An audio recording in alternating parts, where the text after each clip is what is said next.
সম্প্রতি Copa America ও দুইটি প্রস্তুতি ম্যাচের জন্য দল ঘোষণা করেছে আর্জেন্টিনা। লিওনেল স্কালোনির ৩০ জনের সেই স্কোয়াডে জায়গা হয়নি পাওলো দিবালার।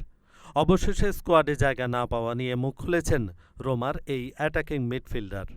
সব প্রতিযোগিতা মিলিয়ে রোমার হয়ে এই মৌসুমে ৩৯টি ম্যাচ খেলেছেন দিবালা, করেছেন ১৬টি গোল আর সতীর্থদের দিয়ে করিয়েছেন ১০টি। তবে এই মৌসুমে চোট ভুগিয়েছে এই আর্জেন্টাইনকে, সব মিলিয়ে ৫বার পড়তে হয়েছে চোটে। তবে যখনই মাঠে ফিরেছেন খুব একটা মন্দ করেননি, তাই আশা ছিল কোপার দলে জায়গা পাওয়ার।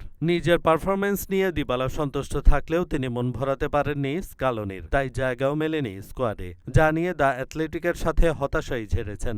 আমার মনে হয় মৌসুম জুড়ে আমি বেশ ভালোই করেছি। আমি আশা করেছিলাম ডাক পাবো, তবে তা হয়নি, বেশ আঘাতই পেয়েছি বলা যায়। আমি বুঝি যে কোচদের জন্য কাজটা সহজ না। স্কালোনির সিদ্ধান্তকে আমি সম্মান করি, তার সাথে আমার বেশ ভালো সম্পর্কই আছে। তবে সে যেটা করেছে দলের ভালোর জন্যই করেছে, যোগ করেন তিনি। রোমার এমন মৌসুম নিয়েও নিজের অনুভূতি জানান দিয়েছেন দিবালা। ৬ থেকে শেষ করাটা কারোরই পছন্দ হওয়ার কথা না। আমাদের দলের এর থেকে ভালো করার সামর্থ্য ছিল। আমরা ভালোই খেলেছি, তবে শেষ করেছি ৬ থেকে। আমি মোটেও সন্তুষ্ট নই, আমরা আরও ভালো করতে পারতাম।